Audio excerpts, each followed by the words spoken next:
Thank you, Chitra, for including me on session. Good morning, everybody. It's really nice to meet up with people who've not met for many months and weeks since the COVID came in. And because of the COVID, we rarely get to go to physical meetings now, and probably it's virtuality which is going to take over. So I'll just, without wasting any time, talk about DME, which is persisting. So it's important to understand what is persistent DME. And we've already heard excellent lectures from the various speakers. So once you've got persisting DME, you have options which have been discussed. You switch the anti-VEGF combination therapy protocol U that showed, which Dhananjay said about only the structural improvement, but not the visual gain, and rescue laser surgery. So surgery is an option. And despite surgery, you can still have problems because the edema still persists. So drcr.net, which is a very valid network of studies which are being conducted in various US hospitals for diabetic retinopathy and its various issues. One of the studies which was done by Julia Haller which was led by her, that showed that in case of vitreomacular traction, the visual acuity did improve a little bit in 38% eyes by 10 letters, but also decreased by 10 letters in 22% eyes. So it wasn't so, thickening was significantly reduced, but the visual acuity wasn't much. There's non-significant visual acuity improvement, and there was a decrease also in a reasonable percentage of cases. So the role of PPE in recalcitrant edema is very limited. You don't have to resort to DME till such time that you're dead sure that you will probably, not improve with any of the available anti-VEGFs, lasers, the patient's proper blood sugar, lipid is hypertension controlled. So if you have to do the partial vitrectomy, usually for the tractional DME or the severe VMT which occurs, that leads to surgery.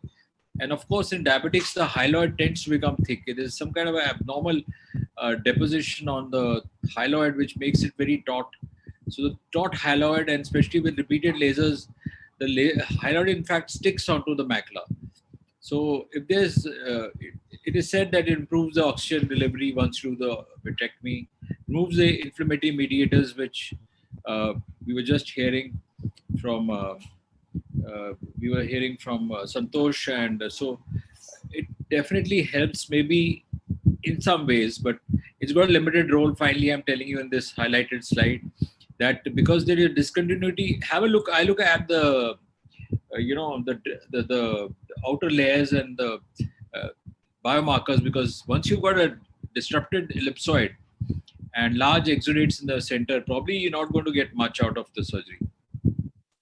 This kind of a patient who's actually not got macular edema but got multiple ORTs, which is degenerated photoreceptor outer segments, and you have a hyperreflective border with a hyporeflective interior.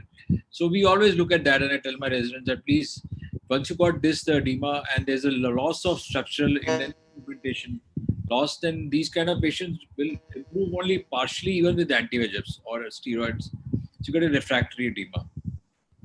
And you can get a picture like this, which is actually VMT, and this is a hyaloid which is pulling onto the center. The central edema is actually the retina is being caught up and it's being pulled vertically upwards, and might lead to a break and definitely a retinal degeneration. Such cases you might require a surgery. So I'm just showing a quick clip because I know the Chitra is short of time also.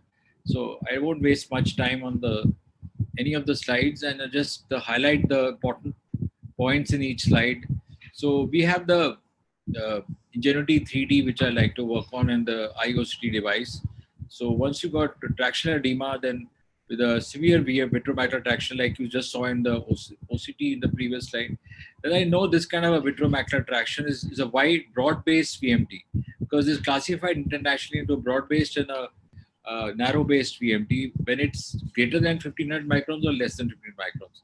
So I use a Brilliant Blue G dye, and with the Brilliant Blue I get a negative staining of the ERM over it, and the ILM I may or may not take out, because ILM removal in diabetics can actually cause more harm.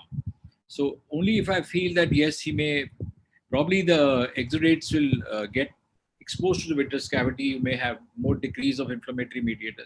So if there's a definite traction, I'll just do a little bit of vitrectomy.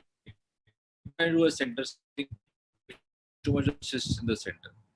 So the issues of post-vitrectomy might have a ERM formation after surgery, comorbidities, release of inflammatory mediators, though you may actually decrease, but they may exacerbation because there's an inflammatory.